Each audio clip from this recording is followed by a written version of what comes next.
Last lecture ਦੇ ਵਿੱਚ ਬੇਟਾ ਆਪਾਂ ਡਿਸਕਸ ਕਰ ਰਹੇ ਸੀ law of conservation of linear momentum कि कोई भी जो सिस्टम है उस सिस्टम की जो टोटल लीनियर मोमेंटम है that would remain constant only if net force acting on the system is zero कि अगर सिस्टम के ऊपर लगन वाली नेट फोर्स जीरो है ओनली देन उस सिस्टम की मोमेंटम कांस्टेंट रहेगी। और बेटा फिर आप कल गल की सी रिगार्डिंग आइसोलेटेड सिस्टम। जो असी वर्ड आइसोलेटेड सिस्टम यूज करते हैं तो वह मतलब है कि जो सिस्टम अंडर कंसिडरेशन है वो ऊपर नेट फोर्स जीरो है। तो इट मीनस आइसोलेटेड सिस्टम की जो टोटल लीनियर मोमेंटम है that would be constant in all conditions. तो हर कंडीशन जो कांस्टेंट ही है। तो यह है बेटा law of conservation of linear momentum की स्टेटमेंट। नाउ जो law of conservation of linear momentum है अगर तुसी इसनू डिराइव करना प्रूव करना चाहते हैं तो ਉਹਦੇ ਲਈ ਤੁਸੀਂ ਕੀ ਕਰ ਸਕਦੇ ਆ ਤੁਸੀਂ ਅਸਿਊਮ ਕਰ ਸਕਦੇ ਆ ਕਿ ਸਪੋਜ਼ कि जो थोड़ा सिस्टम है वो दो पार्टिकल्स का बनया हुआ या दो तो ज्यादा भी हो सकते हैं बेटा। तो अगर आप इसका प्रूफ करना वा तो consider a system b made of two particles, two की जगह थ्री, थ्री की जगह फोर, फोर की जगह फाइव भी लिखा जा सकता एंड एन पार्टिकल्स। तो होने दो पार्टिकल्स है, तीन भी हो सकते हैं, चार भी हो सकते हैं, एन भी हो सकते हैं। तो टोटल एन पार्टिकल्स का बनया हुआ। हुण अगर बेटा थोड़ा सिस्टम एन पार्टिकल्स का बनया तो लेट P1 है momentum of first particle, P2 है momentum of second particle, P3 है momentum of third particle, Pn है मोमेंटम ऑफ nth पार्टिकल। तो total momentum of the system किस तरह निकालोगे बेटा तुसी जिन्ने पार्टिकल्स का बनया होया थोड़ा सिस्टम हर एक पार्टिकल की मोमेंटम नोट डाउन करके सब मोमेंटम का वेक्टर सम लेना because momentum is a vector quantity. तो P total momentum of the system. हुण बेटा अगर एक्सटर्नल फोर्स है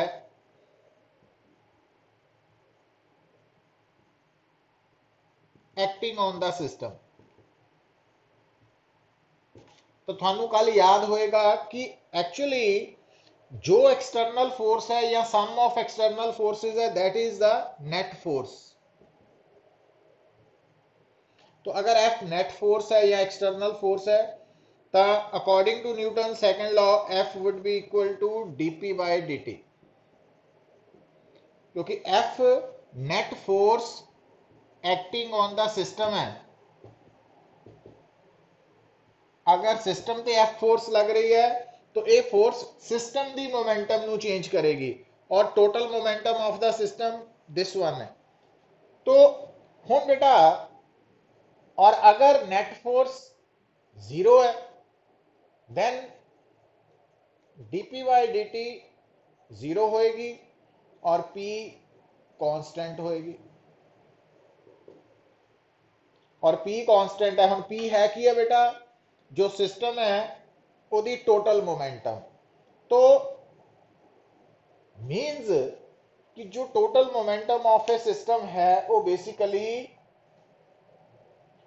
जिन्ने पार्टिकल्स का या जिन्ने बॉडीज का सिस्टम बनया थोड़ा बेटा हर पार्टिकल की मोमेंटम नु ऐड करके नोट करके फिर ऐड कर लेना वैक्टर सम लेना तो टोटल मोमेंटम निकल आएगी।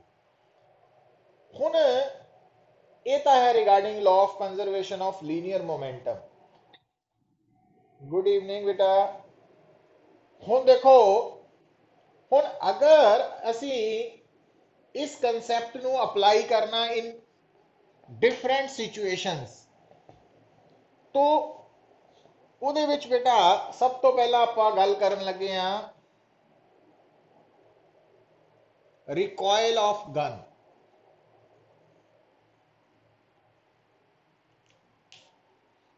देखो कि जो रिकॉयल ऑफ गन की जो गल आ रही है बेटा, तो देखो एक गन है और उसके नाल बुलेट है।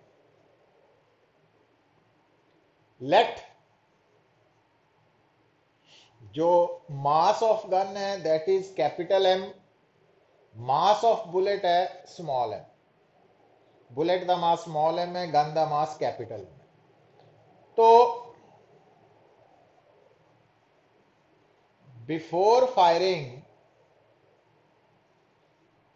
जो वेलोसिटी ऑफ गन है दैट इज 0 और बुलेट भी रेस्ट पे ही है। It means before firing total momentum of gun plus bullet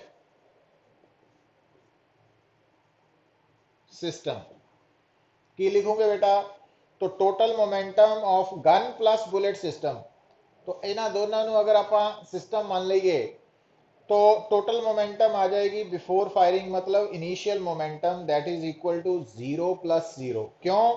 क्योंकि बिफोर फायरिंग गन का मास कैपिटल एम है बट वेलोसिटी 0 है, तो प्रोडक्ट 0 आएगा मोमेंटम। बुलेट लिए भी 0 आएगा। तो हुन आफ्टर फायरिंग बेटा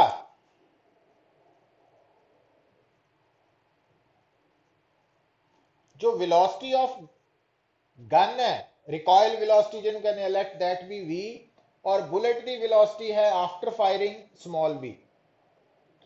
तो हुन total momentum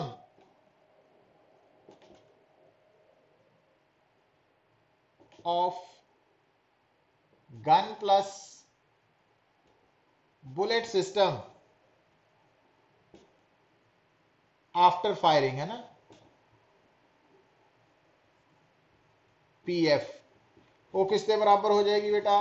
M v plus vector form च लिख लिया ना आप। हुन देखो, हुन आफ्टर फायरिंग दिस वन है, बिफोर फायरिंग दिस वन है। हुन थानू याद रखना पैना बेटा कि no external force is involve in firing. तो फायरिंग दे विच कोई फोर्स एक्सटर्नल नहीं है बेटा, क्योंकि जेडी टॉय गन है, अगर आप टॉय गन की गल करते हैं तो टॉय गन के अंदर स्प्रिंग है और जो रियल गन है वो अंदर बेसिकली गन पाउडर है। तो वो part of gun plus bullet system है। इट मीनस फायरिंग के दौरान जी फोर्स लगनी है बेटा वो कोई एक्सटर्नल फोर्स नहीं है, कोई एक्सटर्नल। जो तुम ट्रिगर दबाने तो तुम कोई फोर्स नहीं लगा रहे हो। ट्रिगर का मतलब तुम प्रोसैस को इनिशिएट कर रहे हैं, स्टार्ट कर रहे हैं, पर उत्थे कोई फोर्स नहीं लग रही। ट्रिगर कोई भी दबा सकता, थोड़ी फोर्स लगा के भी दबा सकता। सो ये गल याद रखना कि कोई भी एक्सटर्नल फोर्स इन्वॉल्व नहीं है फायरिंग च। हुण जदों एक्सटर्नल फोर्स कोई भी नहीं है तो इट मीनस नेट फोर्स 0 है, क्योंकि नेट फोर्स की होंगी है सम ऑफ एक्सटर्नल फोर्सेस, और फायरिंग च तो कोई एक्सटर्नल फोर्स इन्वॉल्व नहीं है, तो नेट फोर्स 0 है। और अगर नेट फोर्स 0 है बेटा तो इसका मतलब है law of conservation of use कर सकते हैं।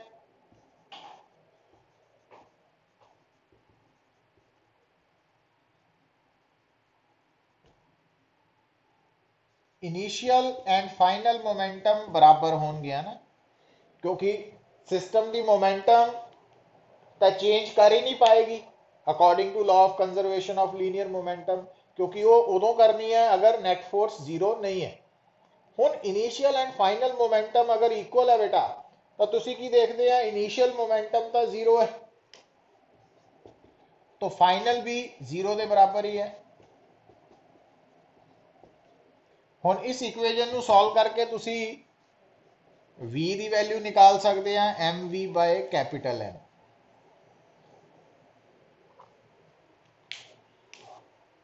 हुण ये जिहड़ा फार्मूला तुहाडे सामने है बेटा, ध्यान दियो, एक गल सुनियो, हुण बड़ा क्लैरिटी रखनी है इस गल च कि जो स्मॉल एम है वो मास ऑफ बुलेट है, capital M mass of gun है, और स्मॉल वी बुलेट की वेलोसिटी है, कैपिटल वी गन की रिकॉयल वेलोसिटी है। और तुसी नोट कर रहे हैं कि जो ये एक्सप्रैशन आई है बेटा ये नैगेटिव साइन की दस रहा कि आ जो रिकॉयल वेलोसिटी ऑफ गन है इसकी डायरेक्शन बुलेट की वेलोसिटी के ऑपोजिट है, मतलब जिस डायरेक्शन च बुलेट ट्रैवल करेगी गन उसके ऑपोजिट रिकॉयल करेगी। ठीक है, तो ये पॉइंट क्लियर हो गया सानू। और दूसरी गल मतलब इस फार्मूला च जो नेगेटिव साइन है वो सिंपली थानू रिकॉयल वेलोसिटी ऑफ गन की डायरेक्शन दस रहा कि अगर तुसी ऊपर नु फायर करोगे तो गन नीचे नु रिकॉयल करेगी, अगर तुसी अगे नु फायर करते हैं तो गन पीछे नु रिकॉयल करेगी, ऑपोजिट करना। पर जो रिकॉयल वेलोसिटी का मैग्नीट्यूड है बेटा वो बेटा एक तो mass of bullet velocity of bullet ते नीचे inversely proportional to mass of gun होएगा। हुण गल नूं समझो बड़ा आराम दे नाल थॉरोली इंपॉर्टेंट है कि जिन्नी गन हैवी होएगी कैपिटल एम ज्यादा होएगा, रिकॉयल वेलोसिटी घट होएगी, और जिन्नी रिकॉयल वेलोसिटी घट होएगी बेटा जो शूटर है चलान वाला वा उहदे लई गन नूं फायर करना है ना वो ईजी हो जाएगा। मतलब क्योंकि अगर हाथ च पकड़ी हुई गन दी रिकॉयल वेलोसिटी ज्यादा होएगी आफ्टर फायरिंग तो चलान वाले नूं भी हर्ट करेगी, तो इस करके जो चलान वाला वा शूटर है तो उहदे लई रिकॉयल वेलोसिटी जो है वो थोड़ी होनी वधिया वा, और थोड़ी किस गन दी होएगी जिसका मास ज्यादा होएगा, हैवी गन, इसे करके हैवी गन्स नूं प्रैफर किया जाता है। तो दूसरी गल बेटा कि जो सोल्जर्स है वो जो गन नूं फायर करते हैं तो जो रीयर साइड ऑफ गन है वो बिल्कुल अपने शोल्डर के नाल टच च लै लेंदे है ना, कॉन्टैक्ट च लैके प्रेस करते हैं। वो इस तरह करने का पर्पज की है कि जो शूटर है उसका मास भी गन के मास च एड अप हो जाता, तो इस कारण करके जो इफेक्टिव मास ऑफ गन है वो इंक्रीज हो जाता, तो रिकॉयल वेलोसिटी घट जाती है, तो इस करके वो लैस हर्ट करेगी चलान वाले नूं। तो ये कुछ बेसिक प्रॉब्लम्स है जिहड़ियां तुहानूं समझ होनी चाहिए। हुण इत्थे तक तो काम काफ़ी ईजी भी है, आसान लग रहा, बट ये एक गल जी बहुत इंपॉर्टेंट वो की है पुत कि जदों आपां गल सुनो जदों आपां गन बुलेट एक सिस्टम नाल डील कर रहे हैं तो अगर आपां जदों velocity of gun velocity of bullet before firing after firing note करते हैं पुत तो वो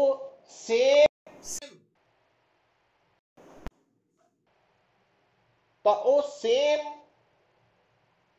फ्रेम ऑफ रेफरेंस होना चाहिए। मतलब जदों आप कहने हैं ना आवाज आ रही है बेटा नारायण,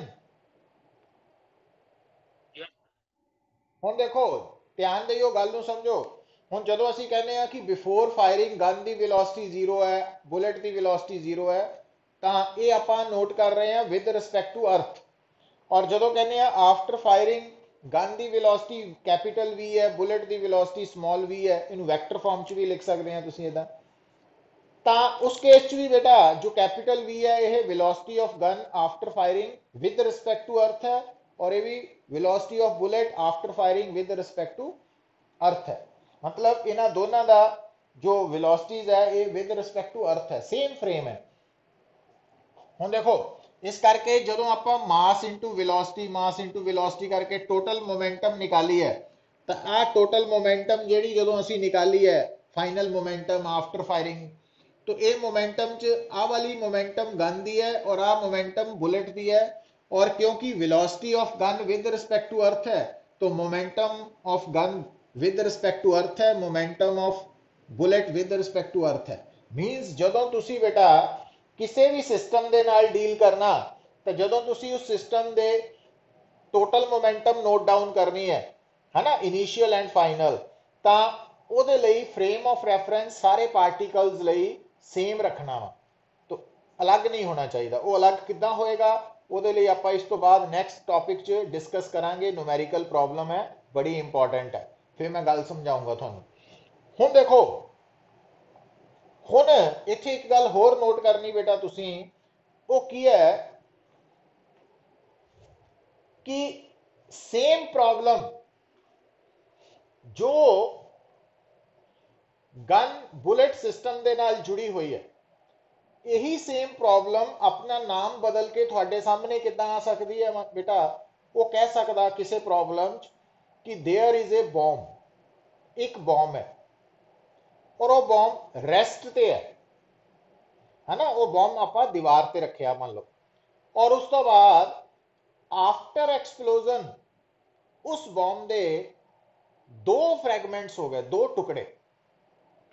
मतलब आफ्टर एक्सप्लोजन जो बॉम्ब है ਉਹਦੇ 2 3 4 5 7 10 नंबर ऑफ फ्रैगमेंट्स बन सकते हैं, पर वो सानू कहता कि एक बॉम्ब है, वो बिफोर एक्सप्लोजन होने तो पहला रेस्ट ते है। तो यदा मतलब उस बॉम्ब की, हुण साडे लई वो बॉम्ब एक सिस्टम है, तो उस बॉम्ब की before explosion total momentum PI 0 है। उस तो बाद वो थानू कहता कि वो बॉम्ब आफ्टर एक्सप्लोजन दो फ्रैगमेंट्स दे विच डिवाइड हो गया है ना, टुट गया। तो जदों वो दो फ्रैगमेंट्स बन गए, वो एक तरह का किद्दां होया, एक बुलेट है एक गन वाला केस उदा लै सकते हैं ना तुसी उस पैटर्न ते। तो हुण वो जिहड़े दो फ्रैगमेंट्स बने हैं बेटा, तो एक फ्रैगमेंट की अगर वेलोसिटी V कैपिटल V है, दूसरे की स्मॉल v है, एक फ्रैगमेंट का मास कैपिटल M है, दूसरे का मास स्मॉल m है, तो सेम पैटर्न ते चलते हुए जो आंसर आएगा वो आ रिजल्ट आएगा।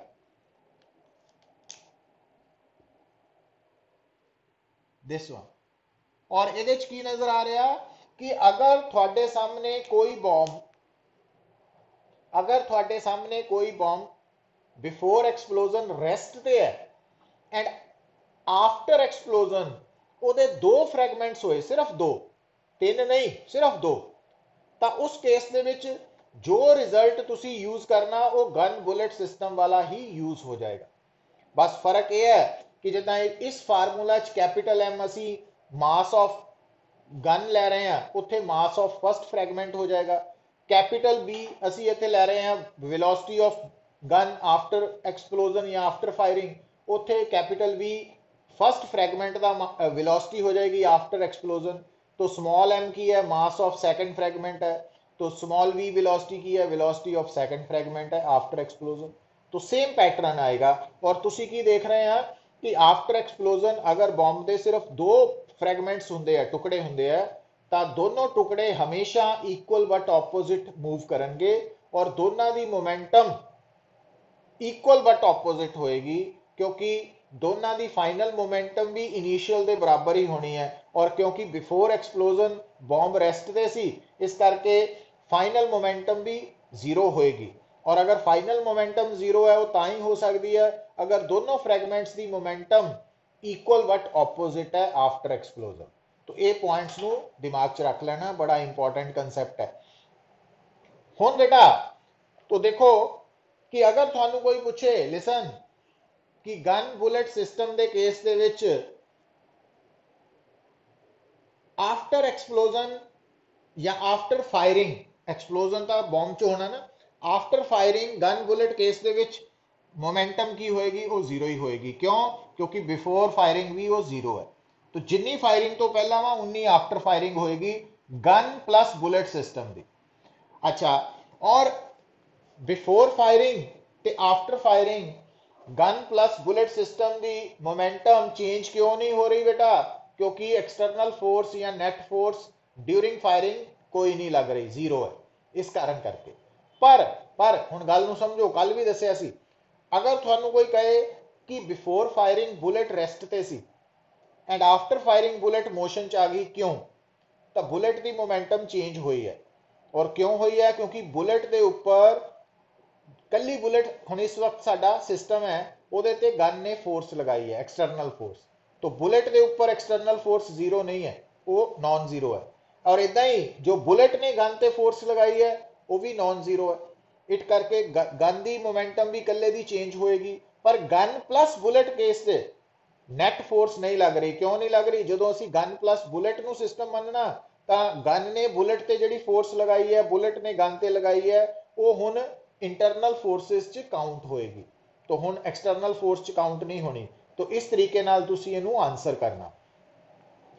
हुण बेटा इसे ही प्रॉब्लम ਨੂੰ ਅਸੀਂ ਇਹਦੇ ਨਾਲ एक्सटेंड कर रहे हैं। देखो, क्योंकि थानू सब नू पता वा कि जो काइनेटिक एनर्जी है उसका फार्मूला है half m v square. M है उस ऑब्जेक्ट का मास और वी है उस ऑब्जेक्ट की स्पीड, ਉਹਦਾ स्क्वेयर। हुण बेटा क्योंकि उस जिस ऑब्जेक्ट की असी गल कर रहे हैं, तो ਉਹਦੀ काइनेटिक एनर्जी इस तरीके नाल असी निकालते हैं। हुण अगर मैं न्यूमीरेटर डिनोमीनेटर दोनों ਨੂੰ मास नाल मल्टीप्लाई करता, तो उपर एम स्क्वेयर वी स्क्वेयर ਨੂੰ ਆਪਾਂ पी स्क्वेयर बाय 2m लिख सकते हैं।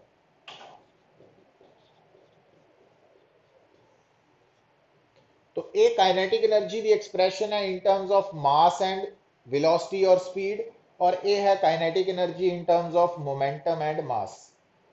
तो इस तरीके ना भी लिख सकते हैं इतों इत्थे तक। हुण बेटा देखो कि जो थोड़े सामने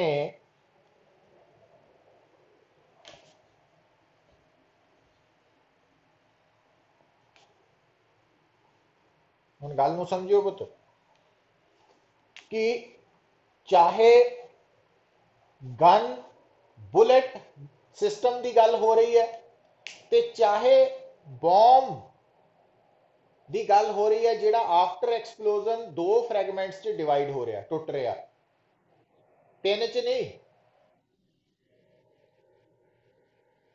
समूहन,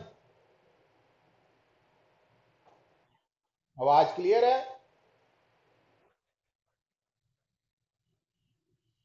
ठीक है। हुण देखो कि जो थोड़े केस दे विच बेटा ध्यान दियो, चाहे हुण जिहड़ा मैं ये डिस्कशन कर रहा वा ना, नो डाउट ਇਹਦਾ मेन हैडिंग आपां लिखिया वा रिकॉयल ऑफ गन, मतलब गन बुलेट वाली सिस्टम की गल हो रही है। पर ये सारे रिजल्ट्स तुसी उदों भी अप्लाई कर सकते हैं जदों थोड़े सामने वो कहे कि there is a bomb, before explosion rest ते है और आफ्टर एक्सप्लोजन ਉਹਦੇ दो फ्रैगमेंट्स हो गए। तो वो सारे cases they which recoil of gun वाले कंसैप्ट्स एप्लीकेबल। हुण बेटा ध्यान दियो कि जदों आपां गन बुलेट की गल कर रहे हैं, तो असी की नोट किया बेटा कि क्योंकि गन और बुलेट ये जड़ा सिस्टम है, ये ऊपर एक्सटर्नल फोर्स नहीं लग रही, इस करके P I and P F ये दोनों बराबर है ना? P I and P F बराबर है। पर क्योंकि before firing gun plus bullet system rest ते सी, तो पी आई जीरो सी, और जड़ा पी एफ है फाइनल या after firing momentum of the gun plus bullet system. हुण गन दी भी हुण गल नूं सुनियो, इत्थे मैं लिखण लगा आफ्टर फायरिंग जो टोटल मोमेंटम है ਉਹਦੇ ਵਿੱਚ गन दी मोमेंटम भी है ਤੇ ਉਹਦੇ ਵਿੱਚ बुलेट की मोमेंटम भी है। हुण आ ਜਿਹੜਾ फार्मूला वा, तो ਇਹਦੇ अकॉर्डिंगली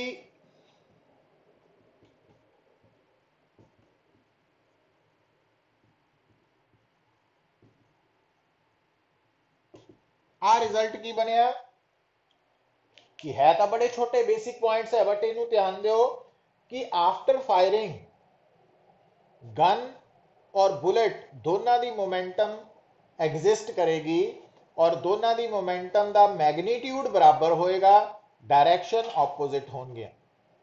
तो इस करके अगर थानू कोई कहे कि आफ्टर फायरिंग बुलेट ते गन की मोमेंटम की रेशो कढो, पीजी ओवर पीवी की रेशो वो -1 आएगी, और अगर सिर्फ मैग्नीट्यूड की रेशो ही कढनी है फिर 1 आएगी। तो ये गल याद रखनी है बेटा कि अगर थोड़े सामने गन बुलेट सिस्टम के नाल रिलेटेड कोई भी प्रॉब्लम आ गई और वो थानू पूछे कि रिकॉयल वेलोसिटी निकालो, तो आप ऊपर वाला फार्मूला लगा लेना ना, टिक किया होया अपना रेक्टेंगुलर बॉक्स। फिर अगर थानू कोई कहे कि आफ्टर फायरिंग जो गन और bullet the momentum the ratio निकालो, वो -1 है। -1 का मतलब मैग्नीट्यूड्स बराबर है, डायरेक्शंस ऑपोजिट है। और अगर magnitude of momentum the ratio निकालनी है वो 1 लिखनी है, फिर उस नेगेटिव साइन नहीं लिखी दा। एक तो ये गल नू याद कर लिया तुसी। दूसरा बेटा देखो हुण वापस इधर आओ कि जिहड़ी काइनेटिक एनर्जी है किसी भी पार्टिकल की, वो उस पार्टिकल की मोमेंटम ते मास ते डिपेंड करती है ना। आ फार्मूला वा, क्योंकि आ फार्मूला तो सानू पता ही सी, आ भी याद रखना नाल, काइनेटिक एनर्जी मोमेंटम मास। हुण बेटा अगर थानू कोई बोले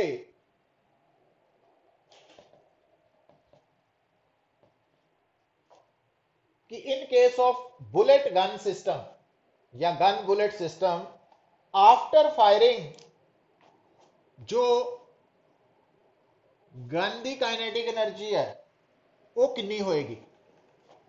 और अगर तुसी after firing kinetic energy of gun निकालनी है तो इस फार्मूला के अकॉर्डिंगली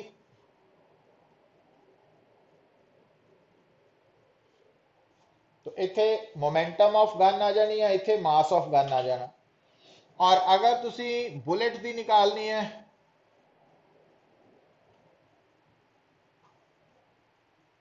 और अगर तुसी आफ्टर फायरिंग गन और बुलेट की काइनेटिक एनर्जीज की रेशो निकालनी है तो आ दोनों कैंसल आउट हो जाने हैं। वो क्यों? क्योंकि पीजी ओवर पीवी ए बराबर है मैग्नीट्यूड च ना, तो इन्हों का स्क्वायर भी इक्वल होना। तो इट मीन्स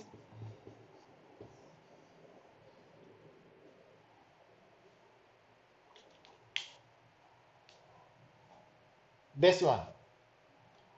तो यदा मतलब हम गल समझो बेटा कि गन बुलेट सिस्टम के केस च आफ्टर फायरिंग जो momentum of gun and momentum of bullet की रेशो आनी है मैग्नीट्यूड च, वो तो 1 है। पर kinetic energy of gun and bullet की रेशो 1 नहीं है, वो inversely proportional to their masses है। तो small m by capital M. ध्यान दो कि गन का मास, गन की काइनेटिक एनर्जी ਉਹਦੇ मास के इनवर्सली प्रोपोर्शनल है, बुलेट की ਉਹਦੇ मास के। ठीक है, तो एक गल ये याद रखनी है तुसी, बड़ा इंपॉर्टेंट केस है। तो ये 1 नहीं है। दूसरा पॉइंट बेटा मतलब ये जो आप हम गल डिस्कस कर रहे हैं ये रेगुलर प्लस कंपटीशन दोनों लिए बड़ा इंपॉर्टेंट टॉपिक है।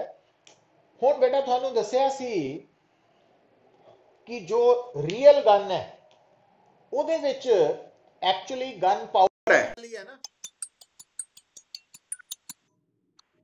एक्चुअली ਉਹਦੇ ਵਿੱਚ गन पाउडर है। ठीक है, ਹੁਣ ਜਿਹੜਾ गन पाउडर है वो बर्न ਹੁੰਦਾ ਵਾ, तो उस ਉਹਦੀ ਜਿਹੜੀ बर्न होके कैमिकल एनर्जी है वो बेसिकली कन्वर्ट ਹੁੰਦੀ है बुलेट ਦੀ ਤੇ गन ਦੀ काइनेटिक एनर्जी ਚ। ठीक है, तो इस करके ਹੁਣ याद रखो कि अगर थानू कोई कहो कि ਜਦੋਂ ਅਸੀਂ फायर करते हैं ड्यूरिंग फायरिंग तो गन पाउडर ਦੇ बर्न ਹੋਣ ਤੇ टोटल एनर्जी कितनी रिलीज हुई क्यू बी दा, total energy released during firing, firing के दौरान इन्नी एनर्जी रिलीज हुई है। हुण ये एनर्जी बेटा एक्चुअली किहने शेयर करनी है, ਇਹ એનર્ਜੀ ਜਿਹੜੀ ਰਿਲੀਜ਼ ਹੋਈ ਹੈ ਇਹਦਾ ਕੁਝ ਹਿੱਸਾ ਗਨ ਦੀ ਕਾਈਨੈਟਿਕ એનર્ਜੀ ਹੈ ਤੇ ਬਾਕੀ ਹਿੱਸਾ ਬੁਲਟ ਦੀ ਕਾਈਨੈਟਿਕ એનર્ਜੀ। ਯਾਦ ਰੱਖਣਾ ਕਿ ਜਦੋਂ ਫਾਇਰਿੰਗ ਹੋ ਰਹੀ ਹੈ ਤਾਂ ਫਾਇਰਿੰਗ ਦੇ ਦੌਰਾਨ ਜਿਹੜੀ ਬੁਲਟ ਬਿਫੋਰ ਫਾਇਰਿੰਗ ਰੈਸਟ ਤੇ ਸੀ, ਗਨ ਵੀ ਰੈਸਟ ਤੇ ਸੀ, तो आफ्टर फायरिंग दोनों मोशन च आ गई हैं, दोनों की काइनेटिक एनर्जी आ गई। वो एनर्जी आई कितों है कि जेड़ा गन पाउडर दे कैमिकल रिएक्शन तो जी एनर्जी आई है वो क्यू है। तो मतलब क्यू कितों आई वो बारे थानू ज़्यादा सोचने की नहीं स्टेज ते लोड़, बस ये याद रखना कि अगर फायरिंग के दौरान टोटल एनर्जी कितनी रिलीज हुई है क्यू, तो वो एनर्जी का कुछ पार्ट गन की काइनेटिक एनर्जी कन्वर्ट हो जाना तो बाकी पार्ट बुलेट की काइनेटिक एनर्जी। हुण देखो, हुण बेटा इधर देखियो, हुण आ जिहड़ी क्यू है तो आ केजी है, तो इस फार्मूला तो केजी की वैल्यू की लिख सकते हैं असी, एम ओवर कैपिटल एम के बी प्लस के बी।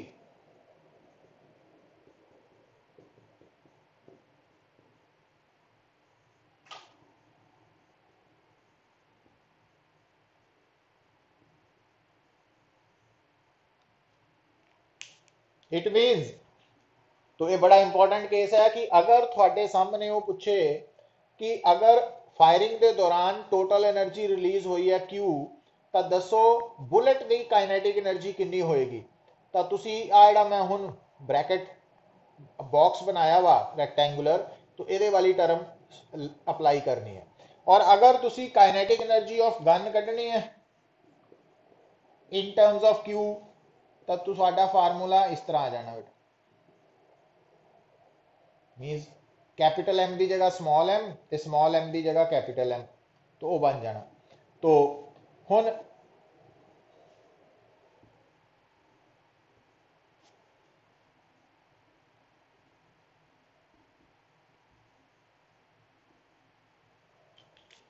तो ਇਹਦਾ मतलब पूरी डिस्कशन च थोड़े सामने आ जिहड़े मैं टिक कीते हैं बेटा, ये फार्मूलाज बड़े इंपॉर्टेंट है। ठीक है, इन्हां बारे आपां याद रखना कि रिकॉयल वेलोसिटी निकालनी है गन दी, तो फिर आ फार्मूला आ जाएगा। अगर after firing gun and bullet की मोमेंटा की रेशो कढ़नी है -1 है, अगर बिना डायरेक्शन के कढ़नी है तो 1 है। और अगर काइनेटिक एनर्जी की रेशो कढ़नी आफ्टर फायरिंग गन और बुलेट की, तो आ जाएगी। और अगर असी काइनेटिक एनर्जी ऑफ बुलेट ते काइनेटिक एनर्जी ऑफ गन निकालनी है इन terms of total energy release, तो आ फार्मूला यूज होंगे। हुण ये फार्मूलाज आए किदां वा, वो स्टैप्स भी तुहानू याद होने चाहिए है, ते अदरवाइज रिजल्ट्स भी याद होने चाहिए। तो ये है रिगार्डिंग गन बुलेट सिस्टम। और यही सेम रिजल्ट्स तुसी अप्लाई कर सकते हैं अगर एक bomb at rest after explosion दो फ्रैगमेंट्स च डिवाइड हो जाता, तो गन की जगह फर्स्ट फ्रैगमेंट, बुलेट की जगह सैकेंड फ्रैगमेंट का रोल आ जाना, तो होर कोई फर्क नहीं है पुत। तो ये अकॉर्डिंगली तुसी एक्ट कर सकते। हुण देखो बेटा, हुण तुहानू दस्सिया कि जदों तुसी law of conservation of linear momentum apply करना, इनिशियल एंड फाइनल मोमेंटम नू इक्वेट करना, तो थानू ध्यान रखना पैना कि जदों तुसी इनिशियल या फाइनल मोमेंटा निकालना वा, तो जदों तुसी टोटल मोमेंटम निकालने लई वैक्टर सम लेना, तो हर मोमेंटम का फ्रेम ऑफ रेफरेंस सेम होना चाहिए। और अगर सेम नहीं है तो उन्होंने रिलेटिव मोशन की हेल्प के नाल कन्वर्ट कर लेना। किस तरह पुत, हुण देखो वो बड़ी इंपॉर्टेंट एक एग्जाम्पल आप डिस्कस करन जा रहे हैं, जो कि डिफरेंट वेज थोड़े सामने आ सकती है। और उस तो पहला आप एक गल होर याद रखनी है बेटा कि एक्चुअली मोमेंटम ते फोर्स ये वैक्टर क्वांटिटीज है बेटा, गल नूं समझो। हुण इत्थे थोड़ा जिहा आपां वर्क करिए, क्योंकि जो फोर्स है that is equal to dp by dt। हुण इत्थे F है net force acting on the system, P है मोमेंटम ऑफ द सिस्टम। हुण बेटा तुसी फोर्स नो in terms of rectangular components ਲਿਖ ਸਕਦੇ ਹਾਂ। तो अगर तुसी फोर्स ਨੂੰ in terms of rectangular components ਲਿਖ ਸਕਦੇ ਆ ਤਾਂ ਤੁਸੀਂ ਮੋਮੈਂਟਮ ਨੂੰ ਵੀ in terms of rectangular components ਲਿਖ ਸਕਦੇ ਆ। ਹੁਣ ਅਗਰ ਤੁਸੀਂ ਦੋਨਾਂ ਸਾਈਡਸ ਨੂੰ coefficients of i cap j cap k cap ਨੂੰ ਇਕੁਏਟ ਕਰੋ तो fx आ जाएगी dpx by dt, fy is equal to dpy by dt, fz is equal to dpz by dt। ਹੁਣ ਤੁਸੀਂ याद की रखना बेटा कि अगर बेटा टोटल फोर्स लग रही है तो टोटल मोमेंटम चेंज करेगी, ठीक है। और अगर टोटल फोर्स जीरो है तो टोटल मोमेंटम कांस्टेंट रहेगी। तो इथों रिजल्ट आ रहा पर उस रिजल्ट्स ਨੂੰ ਪਾਰਟਸ ਦੇ ਵਿੱਚ ਇਦਾਂ ਵੀ ਦੇਖ ਸਕਦੇ ਆ बेटा कि अगर किसी बॉडी के ऊपर फोर्स लग रही है, ठीक है, पर उस फोर्स का सिर्फ y और z कंपोनेंट एग्जिस्ट करता, मतलब बॉडी के ऊपर जी फोर्स लग रही है ना ਉਹਦਾ y और z कंपोनेंट है, x component of force zero है।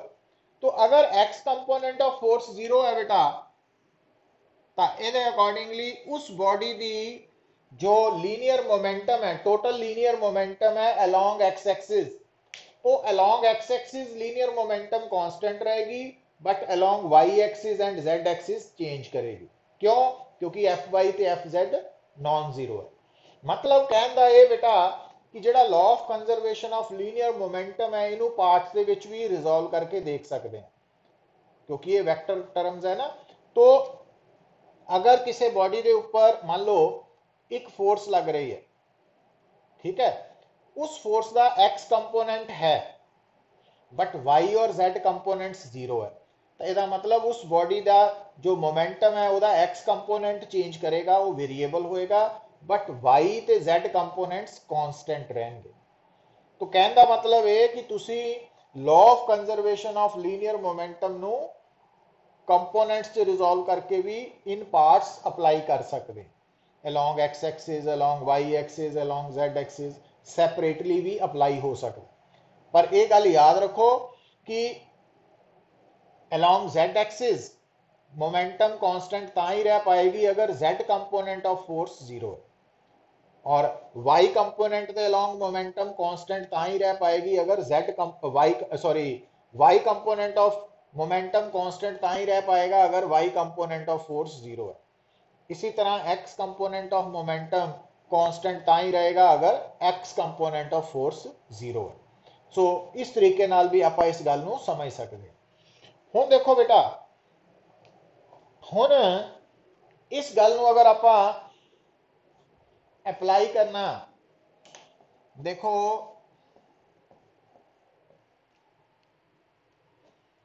हुण इस सारी गल नूं असीं डिस्कशन नूं एक न्यूमेरिकल दी फॉर्म च समझण लगे हां कि से थानू स्टेटमेंट च बोलिया जांदा कि आ है एक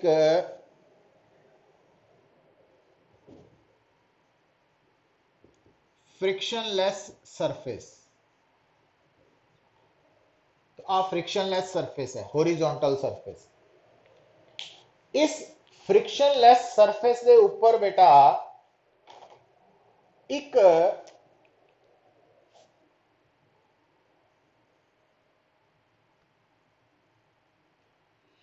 प्लैंक लाई कर रहा है ना, वुडन प्लैंक कह लो, लकड़ी का फट्टा, तो वो लाई कर रहा। और ये जो प्लैंक है ये सरफेस के नाल कॉन्टैक्ट है, ये जो प्लैंक है सरफेस है बोथ आर इन कॉन्टैक्ट। वो तो मैं जान के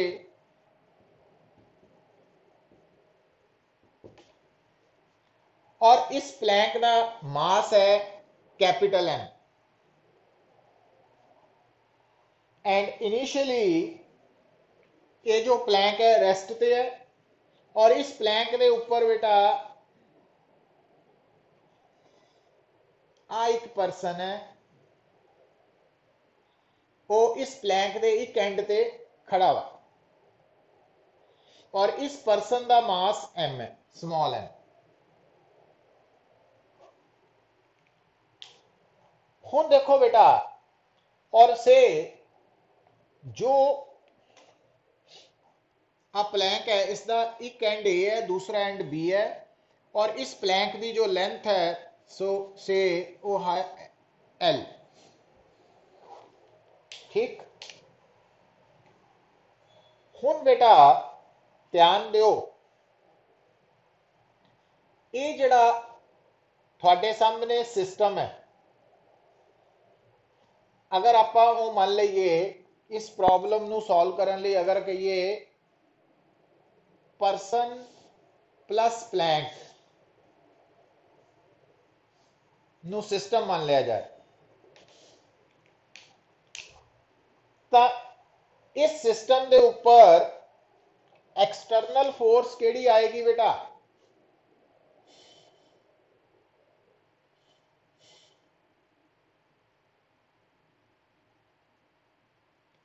तो आ मैं ग्रीन कलर का बॉक्स या बनाता ताकि ये सिस्टम है ना।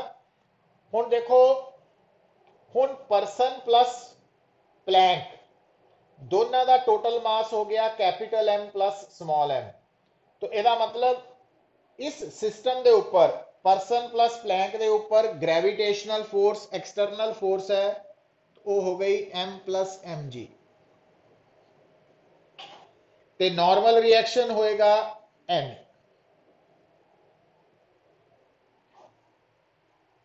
और एन की value capital M plus m into g होएगी, है ना, बराबर होंगी, क्योंकि सरफेस के परपेंडिकुलर जो सिस्टम है वो मूव नहीं ना करेगा, तो इक्विलिब्रियम च। अच्छा, हुण बेटा देखो, हुण क्योंकि प्लैंक ते सरफेस फ्रिक्शनलैस है, ਇਹਦਾ मतलब प्लैंक और सरफेस ਦੇ ਵਿੱਚ फ्रिक्शन भी नहीं होएगी, फ्रिक्शन नहीं होएगी।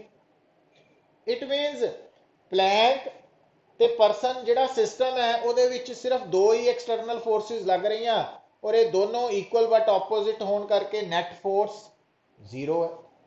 और नेट फोर्स जीरो होने का मतलब है कि थोड़ा परसन प्लस प्लैंक सिस्टम दी टोटल मोमेंटम कांस्टेंट रहेगी। तो टोटल मोमेंटम कांस्टेंट रहेगी। क्लियर है गल बेटा? तो इस करके इत्थे असी law of conservation of linear momentum apply कर सकते हैं, पर किनू? कल्ले परसन नू नहीं या कल्ले प्लैंक नू नहीं, परसन प्लस प्लैंक सिस्टम। तो हुण इत्थे तक आपां नू गल समझ आ जानी चाहिए है ना। दूसरी गल बेटा,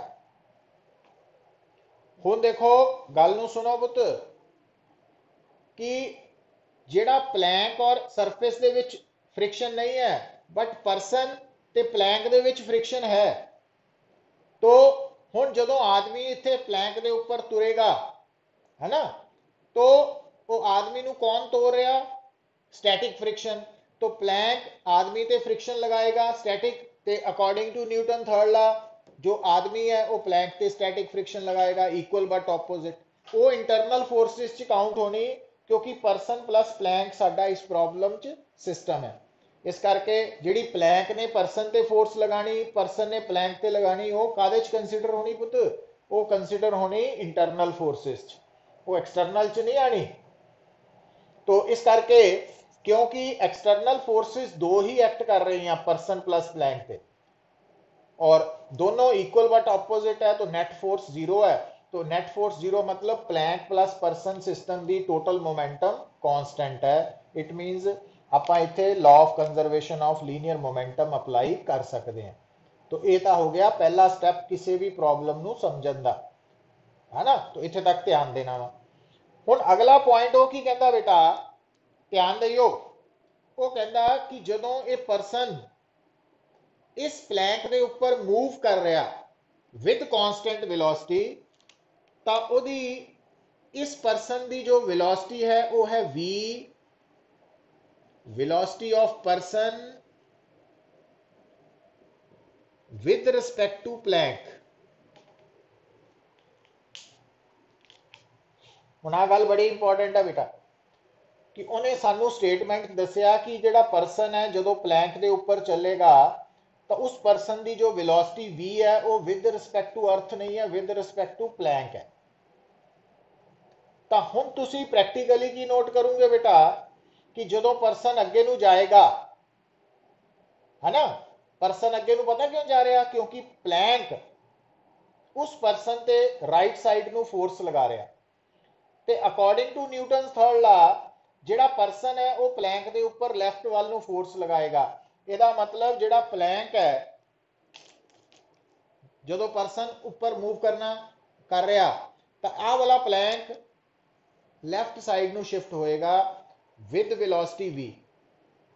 तो v कहती है velocity, velocity of plank with respect to earth.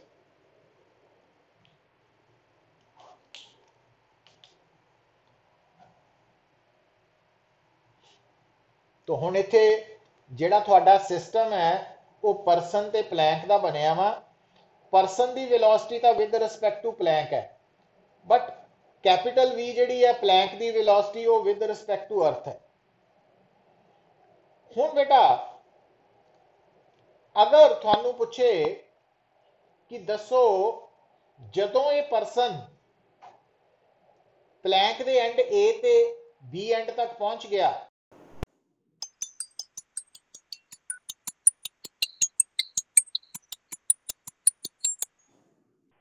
Hello hello good evening sir. हाँ पुत हरगुन, मैं 5 मिनट च तेनू फोन करदा, मैं क्लास च ना, फिर मैं रिंग करदा पुत तेनू। हाँ जी हाँ जी। हाँ फिर मैं करदा।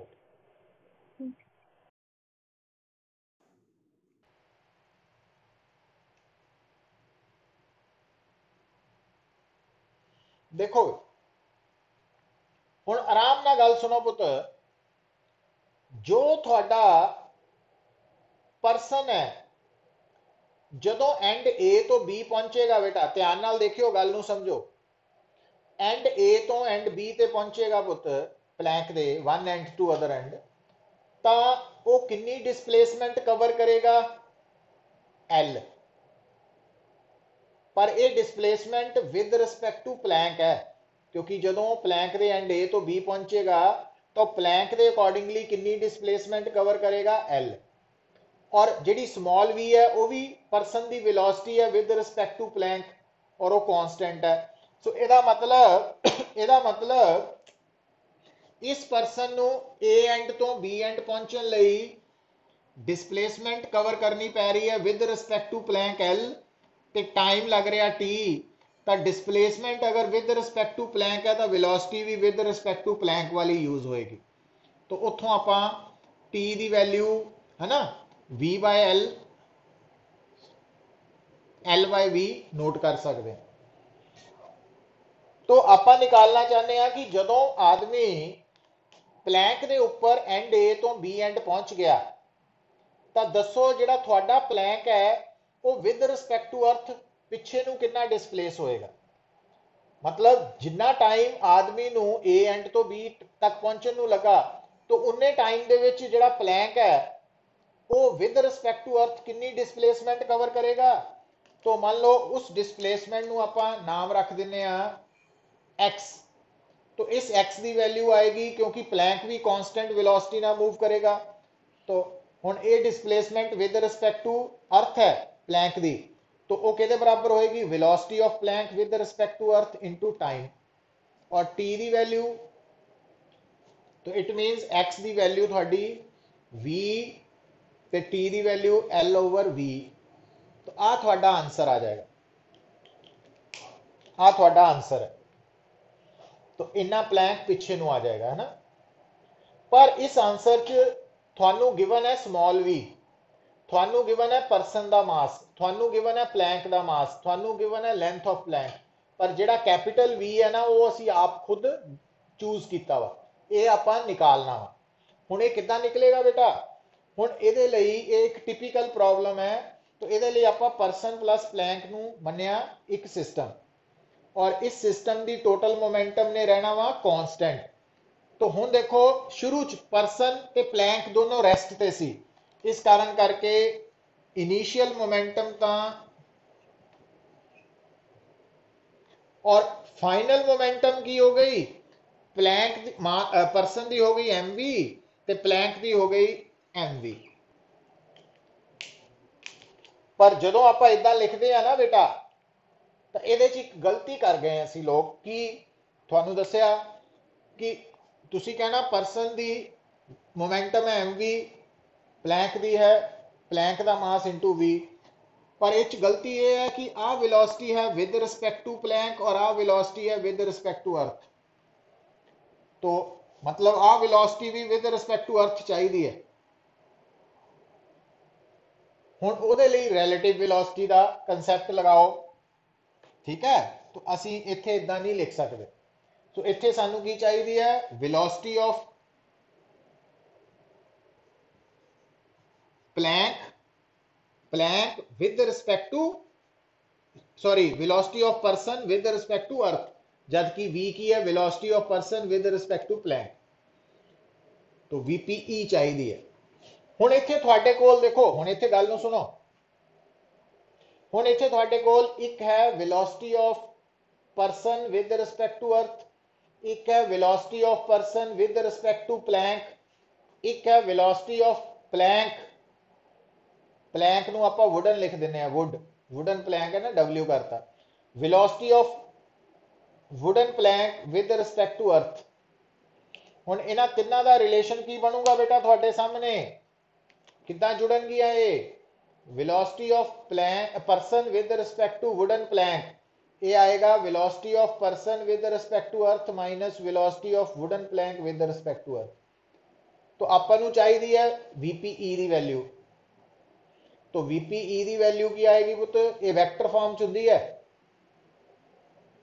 तो vpe बन जाना पुत्र vpw प्लस vw है ना। हुण जिहड़ा परसन है उसकी वेलोसिटी प्लैंक के अकॉर्डिंगली v है और जो वुडन प्लैंक है उसकी वेलोसिटी कैपिटल v है। आप ये मान के चलते हैं सानू प्लैंक की वेलोसिटी की डायरैक्शन नहीं पता, अननोन है। तो आ साडे कोल vpe की वैल्यू आ गई। हुण आ यूज होनी है इत्थे बेसिकली। तो आपां किहड़ी गलती कीती सीगी, कल्ला v यूज कर लेना बेटा, वो गलत हो जाना। तो pf आ जाना m into v plus capital v plus, हुण pi एंड pf बराबर है। हुण क्योंकि pi एंड pf बराबर है, pi 0 है, तो pf की वैल्यू कितनी होगी बेटा, इनू इक्वेट करो। तो m v plus capital v plus capital M v is equal to 0। तो इतों v की वैल्यू कितनी निकलेगी बेटा, माइनस एम वी ओवर